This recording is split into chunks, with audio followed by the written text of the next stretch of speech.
Hey, Garrett, have you seen Pat? Man, we got to start the podcast. Dude, I don't know. I haven't seen him in a while. I don't know. He should be here by now. I guess I'll go look for him. Yeah, but just do that. All right, man. Hey, Pat. Pat, you here? Patty, are you in here, man? What the fuck's up, YouTube? Shit.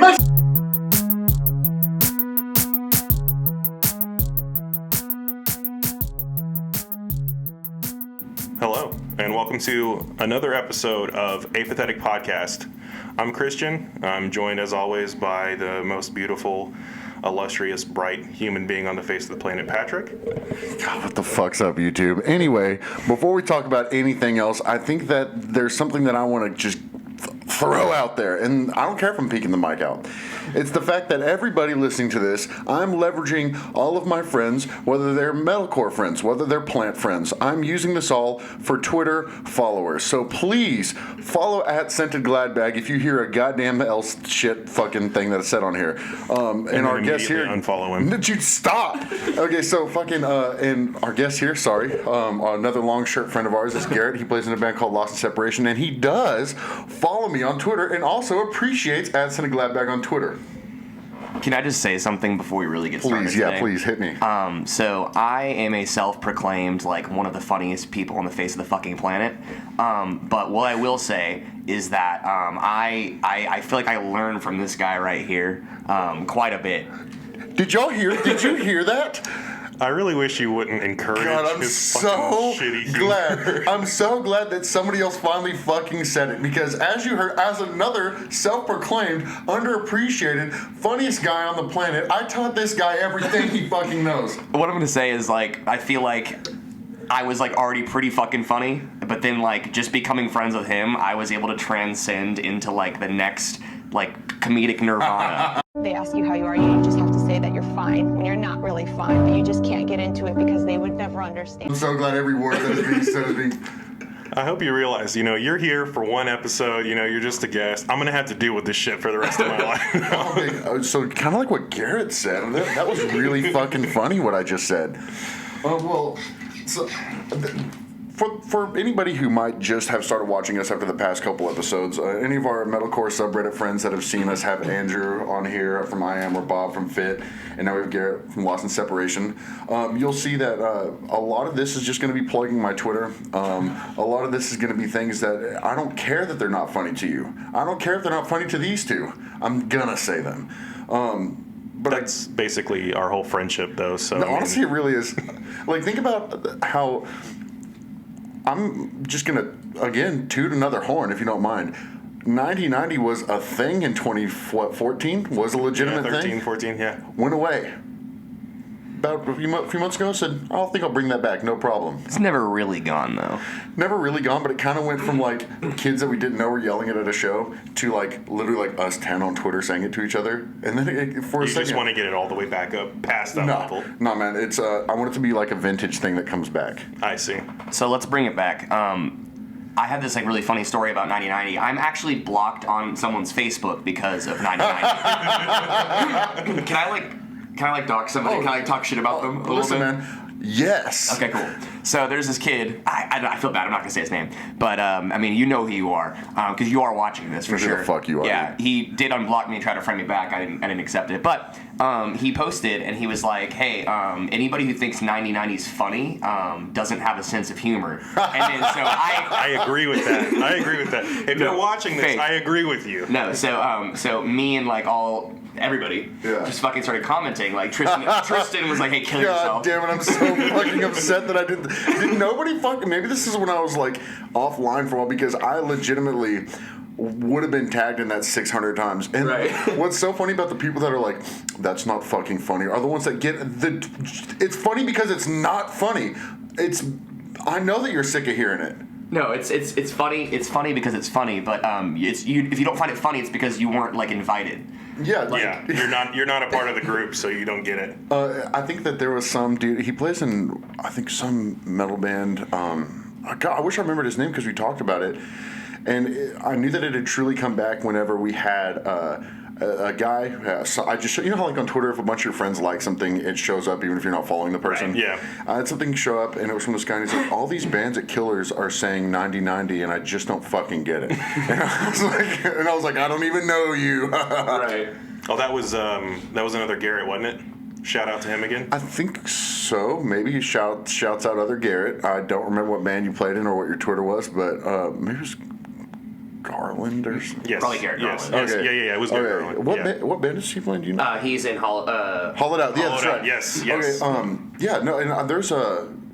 Actually, yeah. I talked to a couple of those guys more now because one of them I think zinged me for a comment I made about Face Wreck being a some other straight edge band ripoff band, and then he was like, they share members, and then I was like, oh shit, okay, well I thought one was a parody of, but then we became friends after digital friends after that.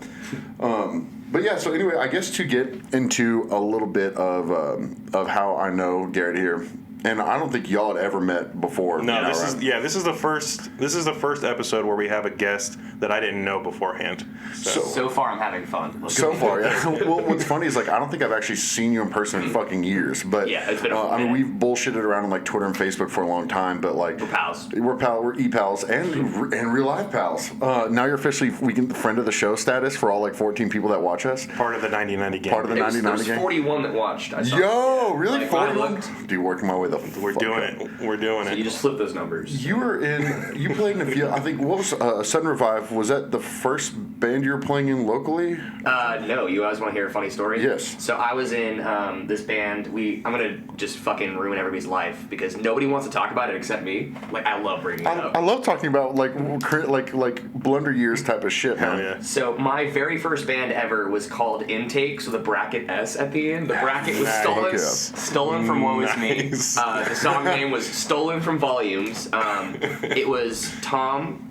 who is now in I Am, his brother David, Okay. and his older brother Josh, and then Elliot, who is now in Doggo, myself, and then Drake Carmichael, who is in Akashic, and then he just does like other stuff now. But yeah, dude, we were the boys. Dude, yeah. fucking speaking of Elliot, great, very talented individual. Always been very nice to us. But Chris and I had an emo band that had been on and off for about 6 years, and we were playing a show. It was some house show like fucking Mesquite, and they played it.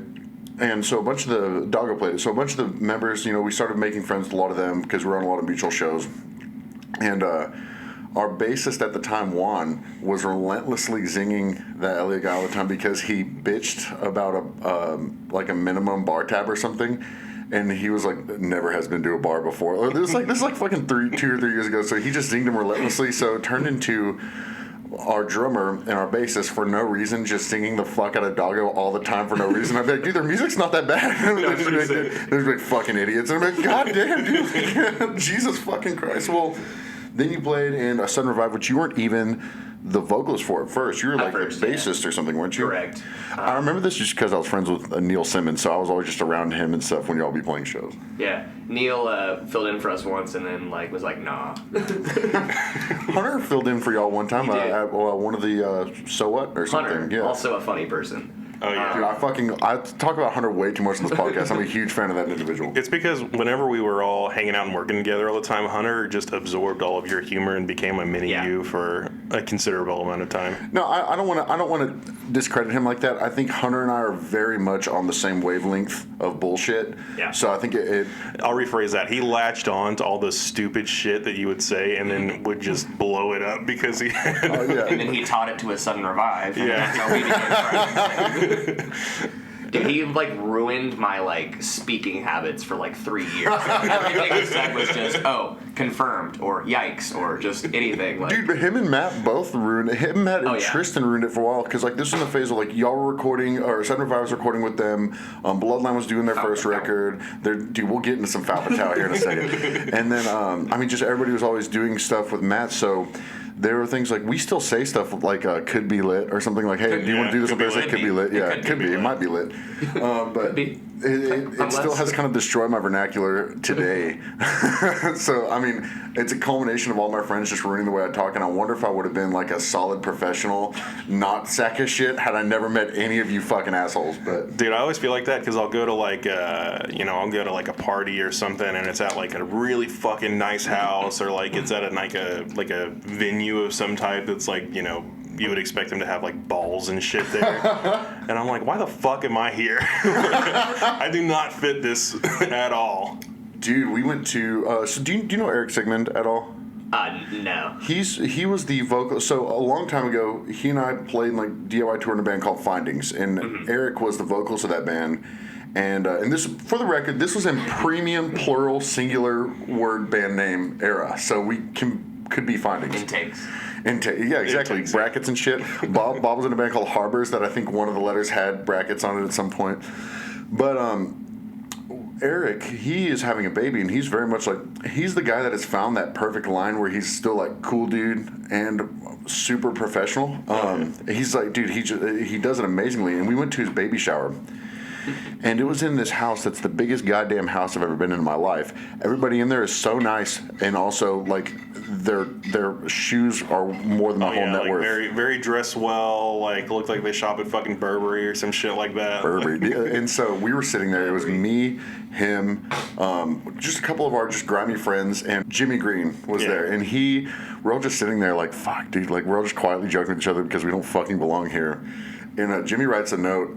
And they didn't know that. I guess they were going to be reading all the cards in front of the whole crowd. And he writes a note that said, y'all parents know y'all having sex. And it was read to just like all these family and friends. And it was the funniest. But going on a tangent about being grimy. And anyway, so we kind of were residually around post our band for a long time. So we still had a lot of friends that play music. So every now and then they would drag us to a show, which is kind of how I knew of you at first, and then met you just being around all of our friends or whatever. And but eventually, you and I, the band members are way different now. But you're in this band now called Lost in Separation, and I have no idea how it started. It came the fuck out of nowhere. But I guess tell us a little bit more about that. So we're like really good. Fucking good. And we do everything better than anything else we've ever done before.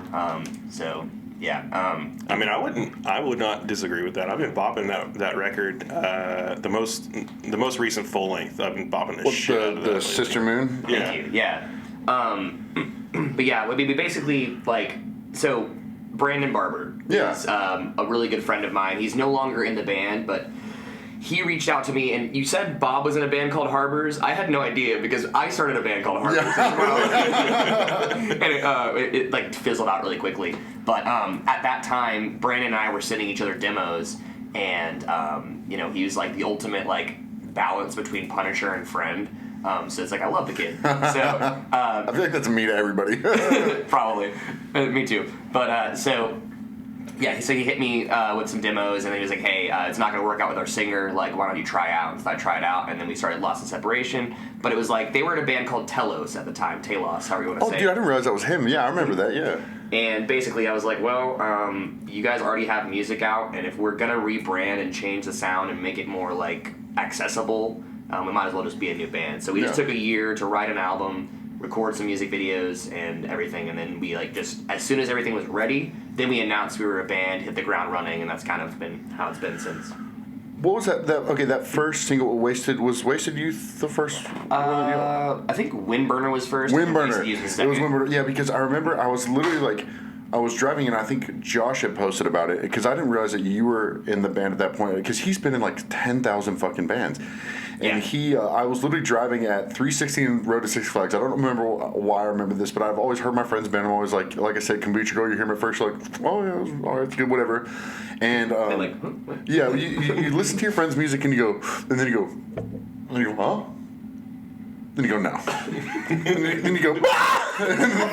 But so I listened to that song, and the funny thing is, there's a lot of really good local bands that I've heard before, and there's some that I still even listen to their old music, but there's rare times that I listen to it, and I'm not just trying to suck your dick on the podcast here, but there's rare times that I've listened to it, and I've been like, oh, holy shit, like, that's for real, they're doing it. So, like, when I first heard Windbird, I guess it wasn't that I guess wasted later on. I was like, okay, like I legitimately, like I really like y'all's music. Thank you. How the fuck did you find Josh?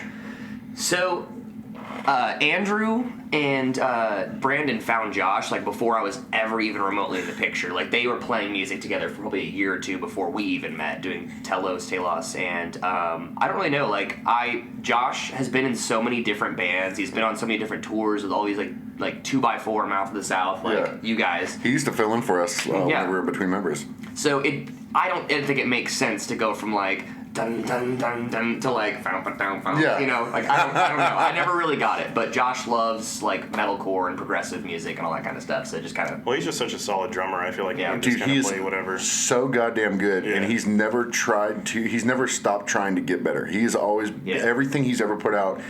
He blows my fucking mind. But that's actually a great transition because now it does fit y'all's style, and I think y'all do it very well. But y'all are for sure long T-shirt music, and that I guess the way Bob put it on our last episode was like at first I kind of made the mistake of making it seem like it was only technical music. That fits into hard to play music, but mainly stuff that sounds like it's metal in space. So you have eerie leads. And then you have Sao Tao Pow. And then they had a song. Dude, okay, I'll put it this way. The first time I heard one of y'all's songs, it had an eerie lead that was tappy and shit. And I think the song was like Sao Tao Fow Pow Tao Sao. And I was like, oh, my t-shirt's getting longer as we speak. Actually, just so you know, I wore my longest t-shirt in my fucking dude. Speak. I put on a long t-shirt this morning with like the sleeves like he was talking about. And I was like, nah, this is too much. Like this is gonna ruin his ego. God, no, it wouldn't have ruined my ego. It would have inflated it because I'm right. And the fact that you fucking own that shirt, and the fact that I was right about the cut of the sleeves, because I remember you being scalloped at the bottom. Dude, scalloped. Oh, scalloped. Yes, that's what it is. I believe scalloped. I said it's not hand, it's just loosey goosey. Scalloped. You heard it here, folks, from the long t-shirt man himself. No, so long t-shirt music is real. It's alive and well, and don't be like a doubter. Like Bob was up here, and he like had no idea what you were talking about. Listen, Bob, you ignorant sack of shit. Disgusting, unaware. What did you say? Fit has lyrics about for someone who writes so many songs about like doubting, like you know you. What is it like? Hold on, I think there was something that I like wrote down. Blind to the truth, and like blind to the truth. It's like you're blind to the truth, my guy. being blind to the truth because you are surrounded by it all the time. And then you even said, "Come to think of it, Bolivia does wear long shirts." Exactly. And so I brought Garrett here to be a 7-string Kemper. I brought Garrett on here because I knew that he was going to be the anti-Bob, and he was going to understand as someone that's very aware. What was the last time you tweeted, Bob? A year ago? There are long t-shirts. There are diagonally cut t-shirts. Like there are like I call them smocks. It's like when you put on like the cardigan that's like really thin but black and has a hood. Like yes, that shit exists, dude. Yes. I would say the best example of current long t-shirt music in style and musically is definitely North Lane because they mix it up with the crazy long shirts. And then they do like the black surgical mask. Oh, dude, the best thing, whenever I go off, because sometimes I'll go off on tangents where, again, only I'm laughing, and I'll make like a 7-part Venn diagram. And Garrett always has something to say about it. And the best one that he brought up to me, he was like, dude, you forgot the black surgical masks. And I was like, dude, I forgot about metalcore masks and the fact that they're still a thing. Go for it. Not to be confused with like anime character on a t-shirt music, but yeah. Anime character on the t-shirt music, man, this Venn diagram has gotten insane, dude. Right. I don't know how I'm going to make this Venn diagram. It's going to have like 20 circles all. Maybe I'll have to make it this week or something, but like it's the last Venn diagram I made had like 7 circles, and it was so hard you couldn't even understand because and I feel like I'm really glad that I have a couple friends that appreciate it. One, you appreciate it and usually contribute to it, and the other one is the first person that agreed with me on long t-shirt music, as I drop him on here all the time, is Sean Waters. Yeah, the man. I love Sean. Dude, I fucking love Sean, and he was the one I ran Friendsgiving. He was like, would you say that it gets the more crazy time signatures you play in, the longer the shirt? And I was like, yes. Like, it adds up, like. Well, y'all put out, what's the new song called? The one that y'all just put out? If There Is Love. If There Is Love. So I listened to that, and it definitely is like, it still sounds like the same band, but it definitely is kind of an evolution in sound, I would think, you know. it seemed a little bit more melodic and a little bit, in some ways, to me, a little bit less metal in a good way. Mm-hmm. But then at the end, y'all played there's a breakdown at the end.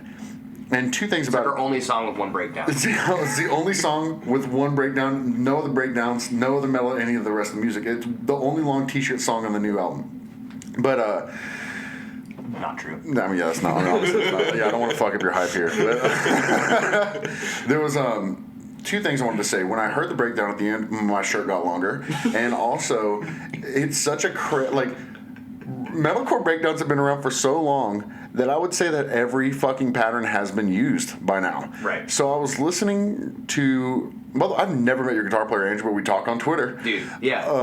Andrew's like my protege in like comedy and like being a person.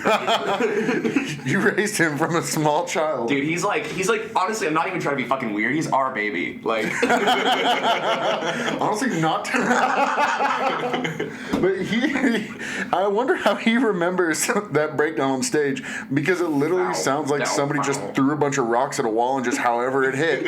And fucking, I was just like I could listen to this song 10,000 times and not remember the breakdown pattern here. So I think it's pretty fucking impressive that Andrew, your new bass player, y'all can still.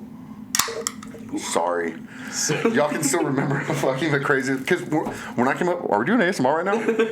When I came up, breakdowns were dun dun dun dun dun dun dun dun dun dun dun. Yeah, and you got as low as you possibly could. I already know it. You stood as low as you possibly could, and then did the whole like bobbing up and down thing. Do you remember mini headbang, big headbang music? Yeah, absolutely. Dude, we're talking like 2011. It was all.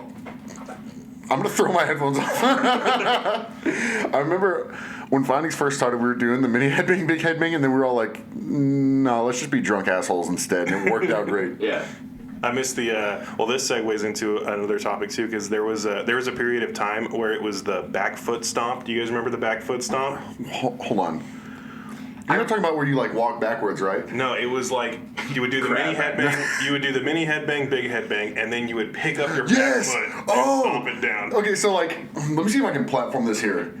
Every headbang, here's your front. Every headbang, the back leg will come up. So you do mini headbang, and then big headbang, the back leg will come up. Dude, August Burns Red was doing that shit. Is just oh, dude, one leg up on the monitor so goddamn high. I still do that. No, that's okay. Well, one of the biggest perpetrators of the back leg stomp was our good friend Nick, who was in the old music video. Oh, Nick, we're coming for you, bud. Okay, hold on. Love you, buddy. I had to get that out of the way. Nick. How can we shit on him for the next 15 minutes? The thing is, I love Nick so much. But I've always and you, hey, Nick, dashing fella, you look great. Big guy, doing a great job. But I will say, every single time that I see a music video and you show up on it, it doesn't matter the artist. You know, the first thing I think is, oh, figures. Oh, he's in this. Oh, fucking, like, I watch y'all's music video and I go, oh yeah, there's Nick. I kind of knew that would happen. He's the what did you call it? The metalcore video extra. He's the designated metalcore video extra. Is Nick the NPC of the metalcore world?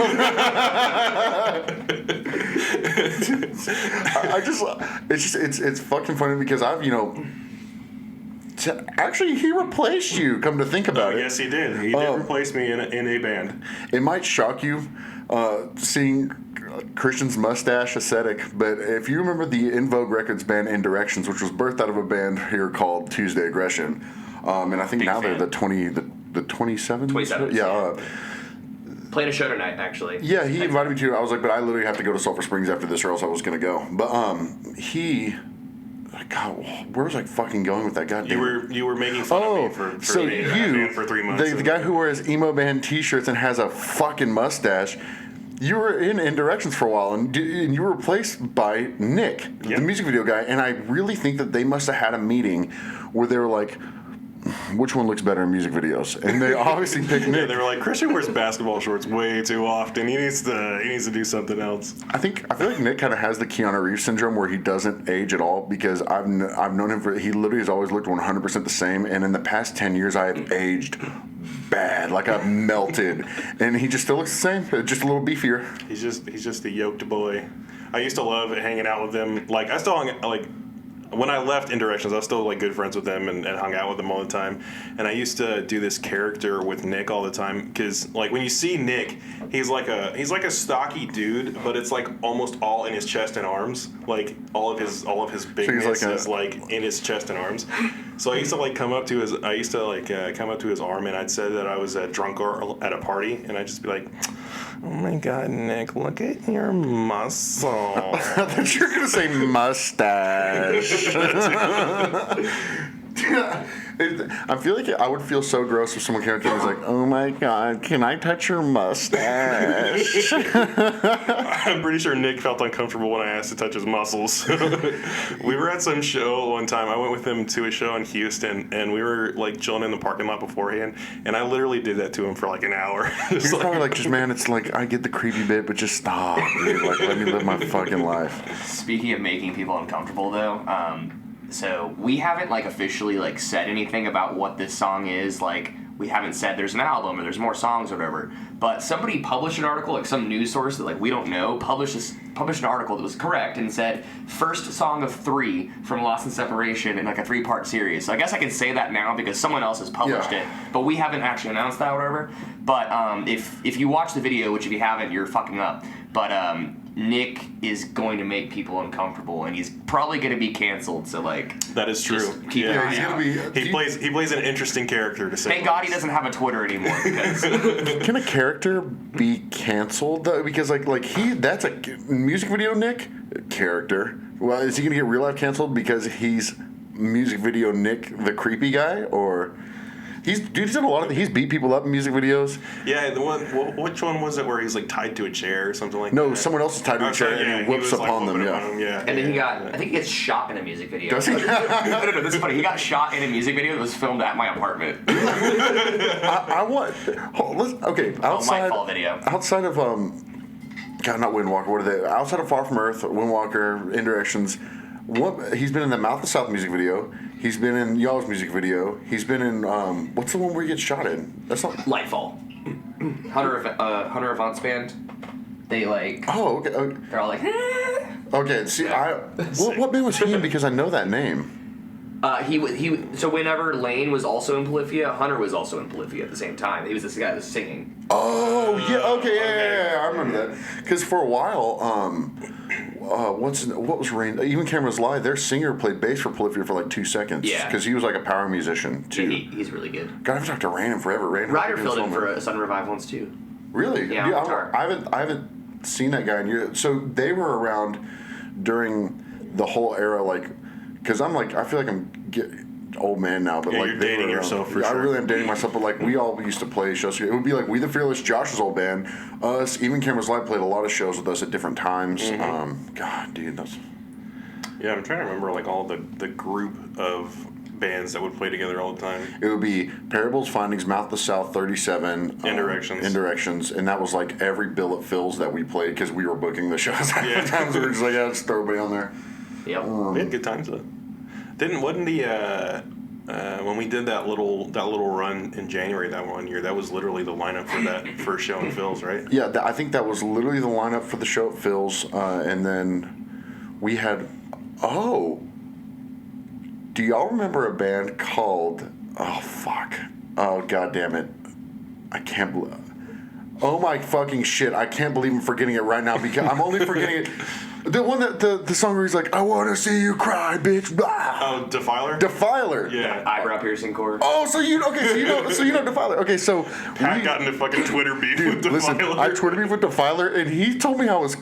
Hold on. He told me I was clout chasing. Am I clout chasing Defiler? How long ago was this? This is about a week ago. Yeah. Because, here, I'll tell the story because guess what is true, and I'm not clout chasing someone with 2,000 followers that's in Defiler. It's okay. I'm not.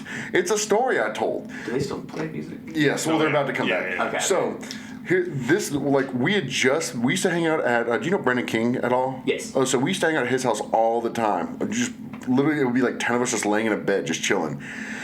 And I think it was Tyler Torres, the original Findings drummer, who found the Defiler video. Mm-hmm. And so he played it, and he's like, "You guys got to check this shit out." And so first it comes on, and the guy's like making faces in the camera, like, And, like, he's, like, really going for it, and he's got the eyebrow piercing, and, like, he's wearing a Superman flat bill. And, like, the first lyric of it is like, oh, fuck yeah! And then it says, fuck you, and then it goes, I want to see you cry, bitch. Ow. And so we just laughed at that video forever. And here's the thing, they're actually really, I thought they're really cool guys. So we were on one of our first, like, shitty DIY tours. I think this is actually, it was either with We the Fearless or Divide, I don't remember. It was before, it was like one of the first ones, because it was before I joined. Oh, okay. I remember because Kublai Khan played that venue like a month before. They put up a finding stick, and then we put up a Kublai Khan sticker. Yeah. And so, fucking Demolisher was playing. Demolisher was, they like shook the building to the ground. But fucking, we were looking at the bill, and we were like, wait, are we playing a show with fucking Defiler? We were like, oh my god, Defiler's on this fucking bill. And they were like, oh, they're going to be playing our hometown show at Phil's too. So it was like, we kept like referring to our like mini tour with Defiler or whatever. But we showed up there. And they played, and there was like a huge pile-on for the I Want to See You Cry Bitch part, and then it just kind of fizzled after that. But afterwards, we've been hanging out with them all day because, you know, like, if you're out in, like, the Midwest, there's, like, nothing out there. So you're just basically in a parking lot with the band doing whatever, especially if you're, like, broke and can't go do anything. So we were out there with them, and they were like, yeah, so is Arlington going to clown on us really bad? And we were like, yes, they are, because everyone's been watching the video there. I was like, even Mikey can back this up, like, Eric can back this up. We were like, but still show up. Like, it's gonna be fine. It's just gonna look so much worse if you don't show up. And I don't remember what the singer said about it, but like all the rest of the band just seemed really not hot on showing up to Arlington. Neither did Demolisher really, even though it went off for them in Arlington. But so after that, we drove back to Arlington, played the show. It was like 2 days later or something. And Defiler didn't show up. And so we're like, oh, that fucking figures. So I posted that story on Twitter recently because I saw that the Defiler vocalist was putting out something, like some hint about Defiler coming out.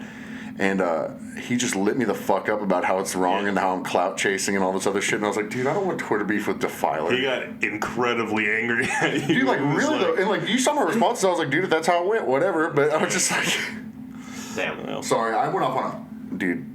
I mean, that was a story. It was a good story. Go look up just any Defiler music video. What'd you say? It makes you think, huh? It really makes you think. It really makes you use that emoji.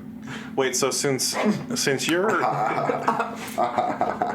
Garrett, since you're Patrick's like Twitter Padawan here, does that mean you also have to get into a fight with the vocalist of Defiler on Twitter? Dude, please go on there and back me up. Please go on there and be like, go on there and be like, what the fuck are you talking about? I'm on my way. Yes. Oh, I wish that. Never mind. I'm not going to talk about Defiler anymore. Did you? So speaking of doing like the thing, like the fuck boy, like the fuck boy, like musically TikTok thing. Dude, oh fuck! My favorite thing is the fucking like the tapping your head and rolling. Oh, your dude, eyes. so horrible. Love that shit. But fucking Tristan Edwards, who plays in a band called Afterlife, used to play in Budline, bro. Fucking, he plays in Afterlife now, and they're like a Florida-based band. So I haven't seen him in years, but. He had gotten some type of like dental surgery or something, and he was just fucked up on the medicine. But the first thing he did was literally he made one of those videos while there's like bloody gauze in his mouth, and he's like, oh fuck. And he did it for just long enough to make it uncomfortable, and that's what God. I wish I had that video. I would have to do some really Twitter deep dive, but that's the funniest shit Tristan's ever done in his life. Hey Tristan, if you watch this, send it to us, please. Yeah, please, if you can find that. Yeah. I tried to get the water cut video from Hunter, and he just doesn't have it anymore. I mean, that was a fucking long... I've gone through like 3 phones since then, so it's not that surprising. Oh my god, dude. iCloud backup. I mean... I know. I've had so many, like, physical hard drives that have gone bad. I've just lost everything, which makes me old. Dude, I just have a bad habit of purging everything. Like, I'll have, like, so much funny shit on my phone, and then just one day I'll get, like, butthurt about something, and it'll delete everything on my phone. I keep too much. And have y'all ever gone back and, like, looked at old videos you've done and stuff and, like, nose exhale laugh to yourself? Dude, I had I have a computer still from like 2009, I think. Just covered in semen. Yeah. Just encrusted. Like what's up? We are encrusted in semen. All the fucking keys are stuck and everything. But there was like there's a video of me trying to like write a song, like, and in like 2009 I was like 15 or 16, I believe. So like, is just so fucking bad. And it's literally like me starting and then stopping and then starting and then stopping. I just left like a webcam on and was like trying to write, and I was like, fuck, dude, I hate myself. Dude, there's I'm glad that MySpace music is down. Fuck, dude. Fuck. There's lots of like, it's fucking nasty. There's a lot of really bad songs from attempted bands that I had on old MySpace pages. So I'm delighted that those are down. They're never really gone though. We'll archive, we'll get on the archive and do that shit. I can say, and I guess I won't name them just in case, even though nobody listens to this, just in case. There's y'all might know what I'm talking about. There's a Grammy Award-winning singing group. It's like they all just sing a harmony. It's like 5 parts. I know what you're talking about. There's like a guy that sings the bass parts and like a person that does the percussion parts, and then 3 people that just do harmonies all the time. 2 of which have a very popular YouTube channel. Me and I would say one of the main singers in this group used to make rap songs about shooting cops. And they were on MySpace for a long time, and I didn't remember the login. So like I remember when they really started blowing up, just being like, fuck, I really hope nobody finds that, because like it really, like, that's a bad look. And like songs about like middle class suburban kids talking about growing up on the street and shit, just to be funny. And like and maybe 10 years ago that might have been funny in that context, but in today's climate that's really not okay at all. So can I go ahead and cancel you now? Cancel me now. Okay. You know what? If you're hearing this, right? Yeah, I mean, do your thing, Twitter. Yeah. I mean, don't cancel the show. Just cancel Pat, please. Just so you know, if you're looking for a place to cancel somebody, you can find me at ScentedGladbag on Twitter.com. Yeah, so don't follow him. Just give him a bunch of shit and make sure that he knows he's canceled, and then make sure that if you are following him, to unfollow him. All 6 of you right now, hop on that Defiler thread. I'm trying. Dude, I wish I could get like 100 people to hop on the Defiler thread and just be like, yo, what the fuck are you talking about, dude? I was there.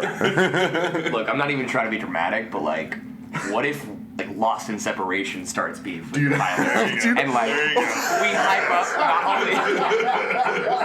not only do we hype up their comeback, but like apparently we have 2 more songs coming out that we haven't talked about yet. What would be funnier? Okay, nothing would make me feel like I've slipped into an alternate universe than a beef between Lost in Separation and Defiler. What is it like they say? Endgame was the greatest crossover of all time. Like top 10 anime crossovers. That's right. Well, okay. Can we just talk about the phrase "top 10 anime fill in the blank" for a second? Oh, dude, absolutely, dude. There's all kinds of things. Overused for sure by me. Oh, I will say. I say top 10 anime betrayals probably after everything that Pat says. Right. So there's a different type of top 10 I like to focus on, and that's like, did you ever, when you're like 18, get on YouTube and type in like top 10 most brutal breakdowns 2015? I still do that. Dude, I've tweeted just the phrase like top 10 most brutal breakdowns, and like no one appreciates it, and I'm like, y'all remember the shit? Y'all aren't liking it because y'all watched it. I find that funny. Thank you. I literally brought Garrett here to inflate my ego and back everything I said. But speaking about the band, y'all, I couldn't really tell. Y'all signed, right? We are on Pale Chord. Pale Chord is the record label. So when and how did that happen? So I don't know how much of this is public facing information, but all 41 of you just keep this a secret. Well, you can cut it later if you want to. No. So basically, our managers just own it, the label. So it's like just a distribution platform. So when we got our management, we were like, "Hey, you're on Pale Chord now." We're like, "Okay, cool." I But feel like that's common. Yeah. That's kind of what E1 does in a way. Yeah. Right. Yeah. Or like IAM's record label, like their manager also owns it. So Yeah. it's kind of the same thing. But I think with these new songs, like they're very open to like shopping us out still. Like, Oh, cool. So it's not like, well, I don't know how that worked. And I guess on top of that, my other question is, who the fuck won the guitar, and is that a fake sweepstakes? Did you just fuck? Did you pull a fuck on us? Did you fuck on us? you fuck on me? Did you fuck on us? No. So actually, it's funny because last night we were writing some new Some new long T-shirt shit. Yeah, my T-shirt grew. Definitely below penis length now. Not saying much, but so Wiener joke first. Wiener joke on Pathetic Podcast. Woo! Actually, that's probably. Yeah, there's no way. Yeah, That's not the there's no way. wiener joke. There's I'll no definitely way. talk about testicles at some point. Yeah, absolutely. so just like for the sake of like comedy, it's Had to. I really did have to. Fuck. Oh, fuck. Anyway, for the sake of comedy, We whipped out the prize-winning guitar. So it exists. To sign it, and then we actually started tracking some shit on it, like, just to be funny. Like, just for our sake. was the guitar actually kind of fucked, though, or? Dude, okay, I mean, like, I don't want to diminish its value because the fact that, like, it's a free prize that we signed, like, Well, obviously it's not like a $20,000 guitar. Anybody who fucking, like, wins this guitar and, like, is gonna go, like, I'm gonna go gig and start a band now with this. I'm like, you're not correct. It's memorabilia. It's memorabilia. You're supposed to, like, okay, you can't turn this around, but, like, the Kublai Khan wall flag back there, like, it's that type of thing. I'll like, cut to it. Yeah, Kublai Khan cool, wall cool. flag. You look at it and think, yes, like, that is exactly what I wanted. Like, it's just supposed to be on the wall. You're never supposed to play it. It's just pretty. It sounds bad because the strings are, like little toothpicks. Oh, dude, those aren't Bob strings at all. Yeah. Bob is like, I put literally ropes on my 13-string guitar.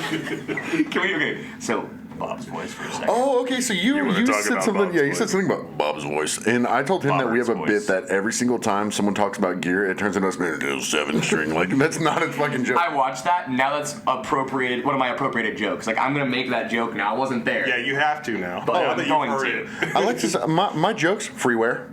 Yeah. I'm not a royalties stingy bitch. Yeah, it's no, for everyone. It's also my joke now. I call it. It's also his joke that he made it, so I can make the joke and y'all can laugh, and then he makes the same joke to the same people, and y'all are supposed to laugh harder. Yes. Okay, anyway, so Bob's voice, what did you say about it? So I have a theory. So Telos, the old Lost in Separation, when it was like, let's just write like 7-minute gin anthems. Probably instead use of, like- triangles at some Yeah. point in the artwork, yeah. Yeah, 100%. Samsara triangle, Yes! and then like Tumblr aesthetic mountains and clouds. Do not talk to me about my fucking starter packs being inaccurate, any of you. So Telos recorded their like 3-song, 15 fucking minute EP, by the way, with Bob. Yeah. And the whole time, I wasn't there because I didn't know them, but I know all these fucking stories. Everything from like Brandon showing up, like so Brandon was like really skinny and tiny and like shrimpy. He's pretty young, isn't he? Yeah. He's very young. He's Okay. 18, and now he's fucking jacked. But so he would show up to like recording sesh, like smelling of creatine and like, and so like there's just so many funny stories. But my favorite, and this is my personal theory, because Brandon like was like a shrimpy little kid, but now when he walks in the room, same fucking thing. He's like, yeah, what's up, guys? Like it's me, and his voice cracks a lot though. So I have a theory that like he like was so just like I want Bobby's approval, like because he was a young kid. He was a very young What's kid. up, And, he was, Bob? and I said this earlier. He's the fine, beautiful line between Punisher and friend to everybody he knows. Do you tell him this, or are we just singing Oh, him dude. on the... No, yeah, like he's not gonna watch this unless we tag him. That'd be funny. Hey, I'm telling you, hey, guess what Garrett had to say about you? No, I love Brandon, but no, yeah, he's like the fine line between Punisher and friend. And if you hear this, you should know that.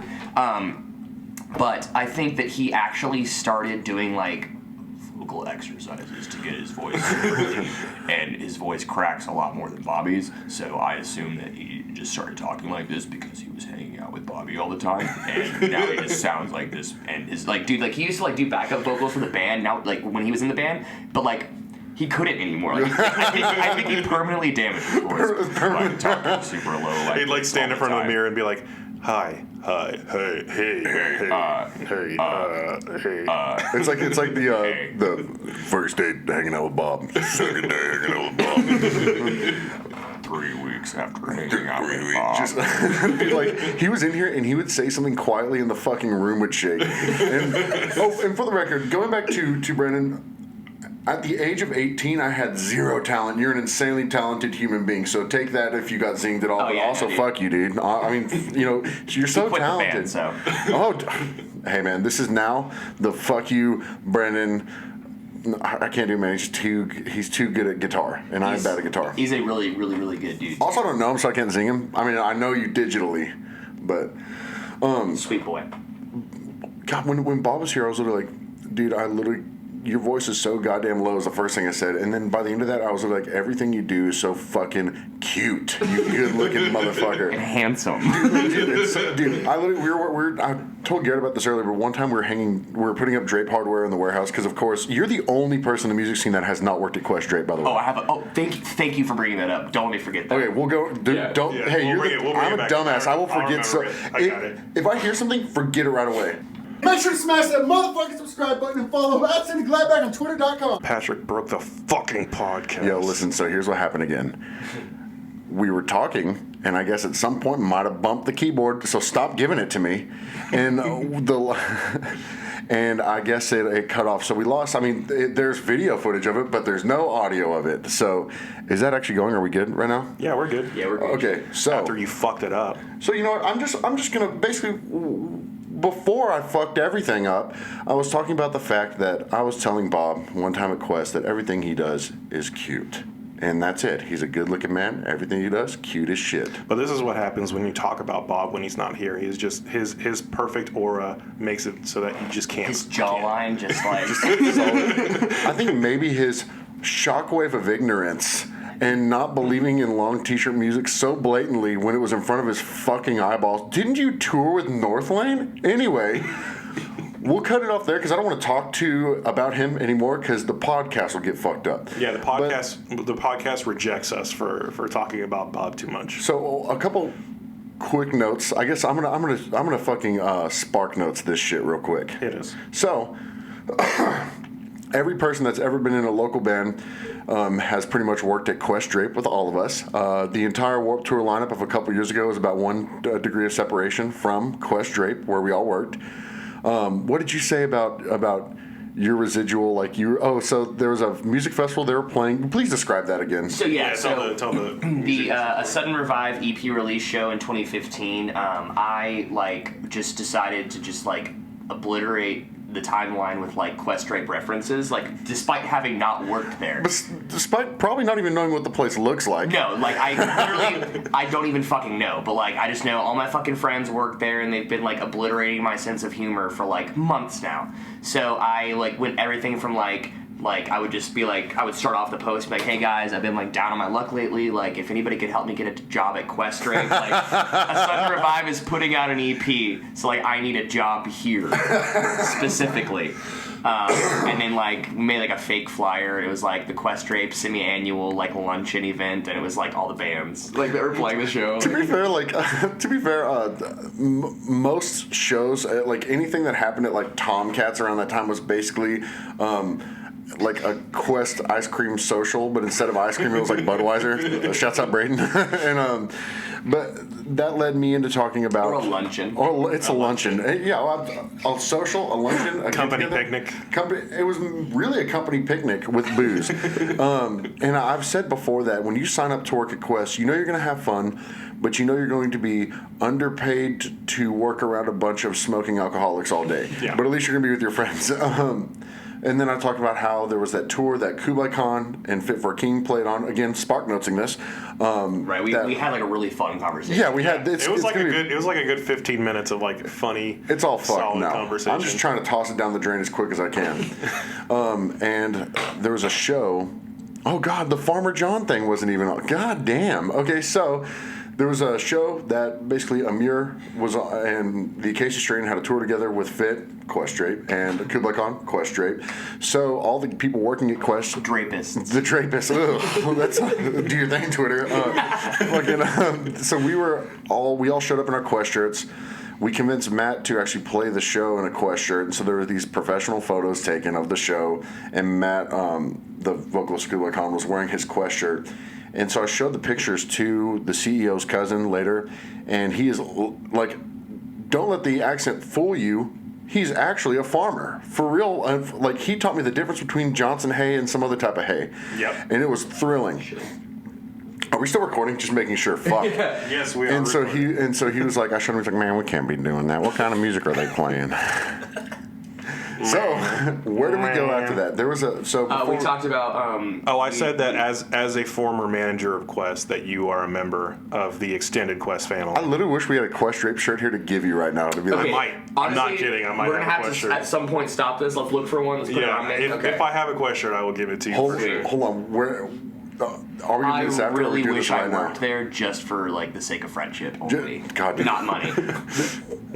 And I also talked about the fact that our friend Elias, who worked there, and he played in a lot of bands, he would teach me how to say weird, ignorant shit in Spanish, and I would scream it on the dock of just a dirty, fucking greasy hotel that was fancy on the inside, but you didn't know how nasty it was in the background. And there was one time I had him teach me how to say.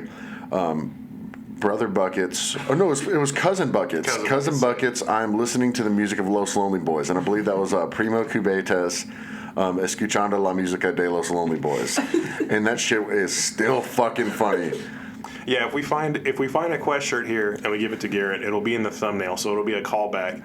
So, and for you fucking audio listeners, why aren't you on YouTube? Go on the YouTube so you can see it on the thumbnail.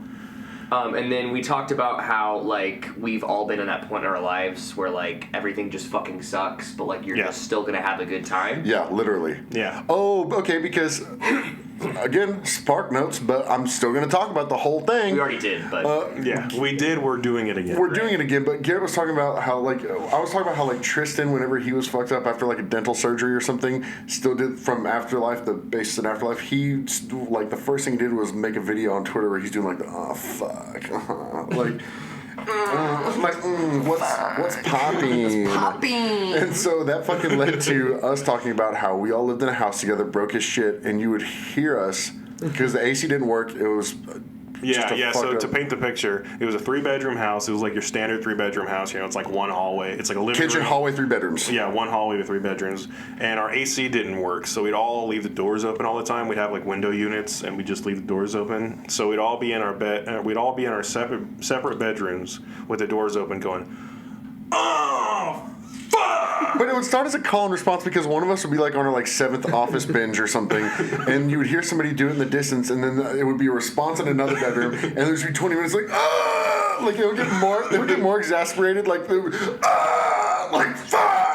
I forgot that we tried to out nasty each other on them until I was literally having an aneurysm. So. I definitely probably threw up a couple times trying to get as gross with it. There was also, dude, there was a lot of vomiting on purpose at Quest for Comedy because That's when true. you're delirious on your... Dude, one of the funniest things, so we talked about Eric earlier. Eric, he's been on the podcast as well. Eric finds, for some reason, he finds vomiting like really, really funny. Like, you know when you like are doing that type of laugh where it's like an uncontrollable, like just you can't like breathe type of laugh? Diaphragm, like... Yeah, that is the only way to get Eric to do that type of laugh. And we had a buddy at Quest named Adam who could basically throw up on command. Like he was just able to just Like no gagging, he would just be like, okay, yeah, like, and he was able to do it at any point, like no like prompting or whatever. So there was a couple of times where we'd be out back or something like that, and Adam would just go, "Hey Eric," and Eric would laugh for like 45 minutes, just like dying laughing over Adam vomiting. I remember we were so broke and miserable there. At one point, there was like a smoking area behind, like a little fucking back alley behind the warehouse, and we found that I guess some homeless dude had grabbed an old chair of ours. And he built like a really shitty like pallet lean-to, and it's like where he lived in, I guess, smoke crack or whatever. It was like made out of cardboard and everything too. Yeah. It was like your like stereotypical homeless hut. Well, he built like a room to his best, and of course we were gonna be like, hey guys, so we need to get the shit out of here. We were like, man, this guy's on some hard times. So Colton and I went out there one day while he was gone, and we pimped it up. We put like a new chair in it. And we like nailed together some of the like pieces and like built him a better hut. And I don't think he ever showed back up, and probably dead. But but at least like it was just, we had this thing where it's like, yeah, we both don't have shit. Here you go, man. At least let me make your back alley hut at least a little bit better. I tried so hard to X to the Z exhibit, pimp his fucking shit out. And I should have put a flat screen in there. Like, yo, dog, we put a flat screen in your pallet huts. We heard you PlayStation 2. We couldn't afford a 3. We heard you like crack, so we put a pipe in your crack and a crack in your pipe. We put a crack pipe in your crack pipe so you can smoke crack while you smoke crack.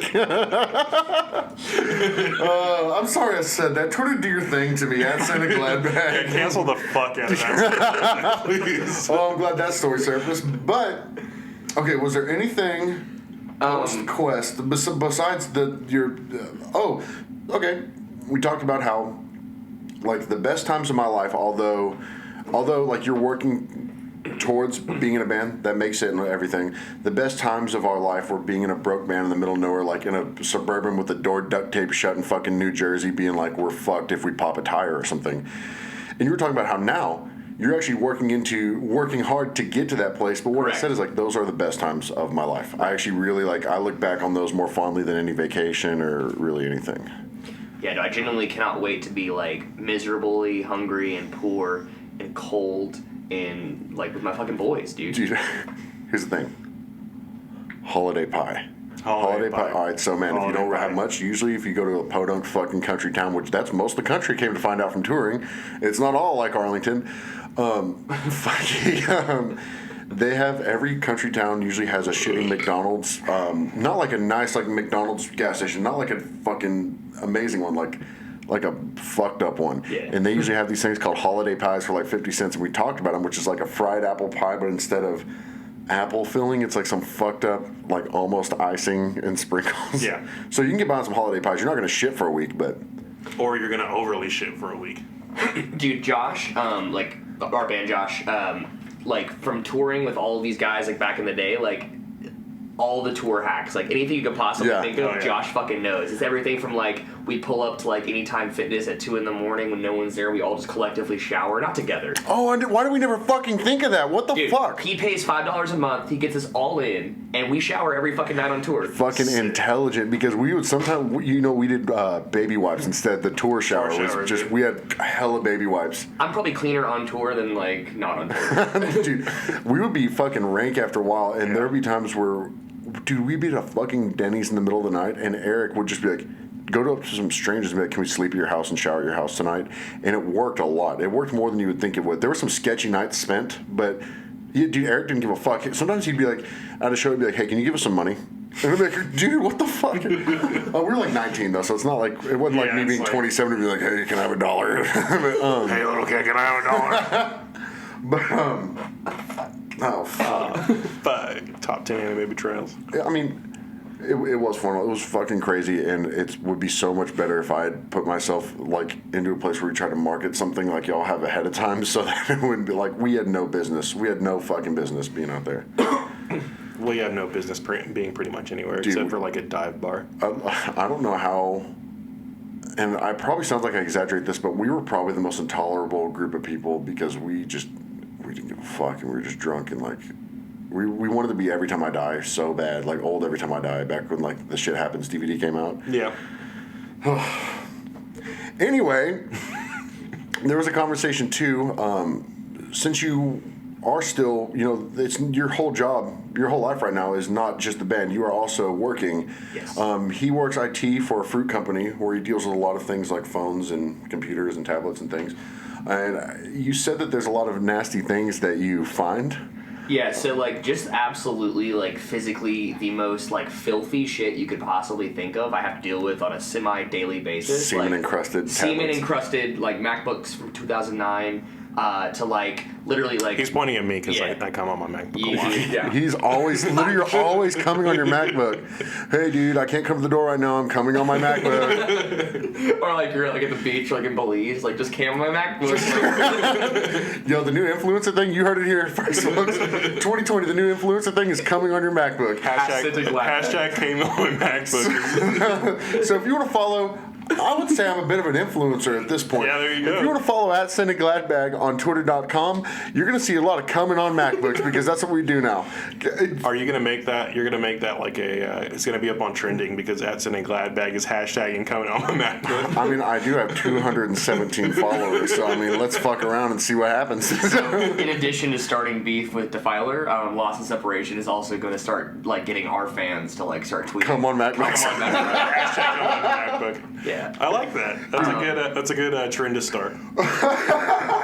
That's so fucking stupid. Yeah, if you ever do IT for a fruit company, you will literally handle poo-poo pee-pee phones, as I like to call them. Like, I was not a germaphobe. I'm just making sure it's still running. I was not a germaphobe until I started doing that. Now, like, I don't even want to fucking touch like anything ever, like people in general. Well, and then I just made a point just to make sure it was known that Synod Gladbag's phone is cracked on the back butt. no fucking home button. Zero home button. I'm not one of those brokes who are at it again. No home buttons, no Androids. No we green out buttons. here making money.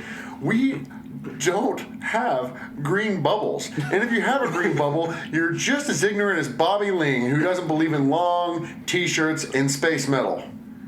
Yeah. Yeah, we're not one of the brooks. We work. I'm 5150. Yeah, I couldn't. But dude, you know what's funny? Bob actually he does have a home button on his phone, and I forgot to zing him about it. God damn it, dude. Hey, Bobby, upgrades. It's time. You own a business. You have money. Listen, we know man, it's time to upgrade. It's time to start fucking with the long shirts. You know it's there. We proved it. In 2 minutes, I believe, we made you from a long shirt denier to being like, oh, yeah. Oh, sorry. Like, oh, yeah. So I'll look into it.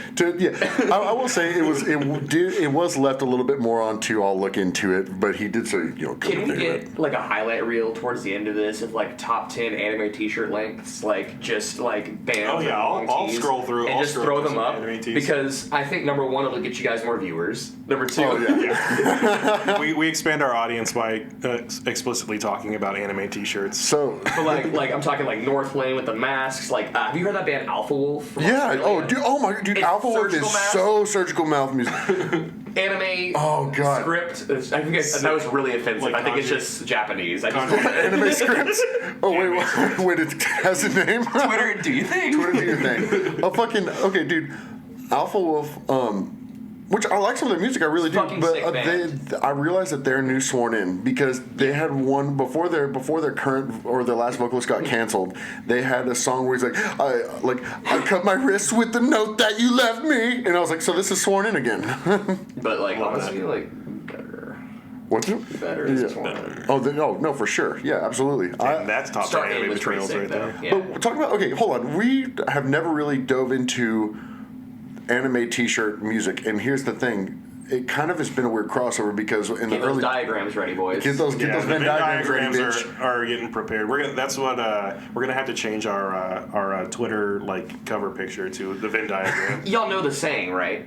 When there's a will, there's a Venn diagram. There's a Venn diagram, absolutely. I actually kind of die on that hill a little bit. So when I first got into music, and like the first bands I heard were like California skate punk bands, they all wore anime t-shirts. A lot of them did. Like, dude, think about it. There's sort of some early, like I think Pennywise and Blink were both doing designs that had anime logos on them, or not logos, but anime girls on them, whatever. But so what would you Waifus. say now is anime t-shirt music?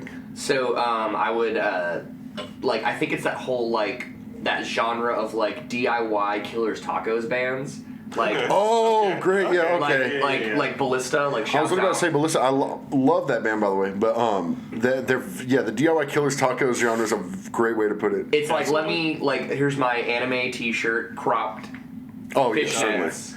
Oh, so there's also very Skate much highs. skate high. There's a Venn diagram for oddly enough. There's a Venn diagram crossover between long T-shirt music and crop top T-shirt music because a lot of it actually does cross the fuck over. Yeah. It's just a very extensive Venn diagram. Dude, there's so many fashion Venn diagrams, and that's just trends. That's just me being an asshole about trends, which it's okay. I told Andrew that they're wallet chain music, and that's fucking sick because I love I Am. That is Yeah, true. Same. Well, Garrett, thanks for coming on the podcast. Any news updates about Lost in Separation? Any big releases, tours, anything like that you want to shout out? We just allegedly, let's use that word. Allegedly, there's more music coming. Allegedly, and Nick will be canceled. Allegedly. Allegedly. We got a show that we're about to announce, and then we got a tour that we're hopefully going to be announcing here soon. So be on the lookout. I can't Be on the lookout. This happens every time. It's always just barely too early to announce. Where can everybody find the band, you, anything that you want to have people find you at? Yeah. So you can find us on, Instagram, Facebook, Twitter.com, near Sid Gladbag. Once you folloll him, Sid follow Gladbag us. adjacent. And then, hold on. Let me just little micro spiel. You can also follow me, Garrett, Chick-fil-A fan? Chick-fil-A fan 69, nationally ranked. I'm not homophobic because of that. So yeah, do that too. We got If There Is Love, the new song. You should check it out. It's pretty sick. It slaps, It's very dope. if you will. It does slap. Dude, it's been fucking fun. Thank you guys for having me. Yeah, thanks for coming out. This is very enjoyable. Thanks to you guys for listening, watching, whatever you do out there. You can follow us at Pod Pathetic on Twitter. Don't follow @Senta Gladbag because he's a piece of shit. Dude, He's canceled. shut the fuck up. But do follow Chick-fil-A fan 69. You know, Yes, hey, do. Twitter, do your thing to both of them. And me, fuck it. But you can follow me at Scented Gladbag on Twitter.com. Holy shit, that's so hard to do now. But yeah, 90 fucking 90. 90-90. 90. 90.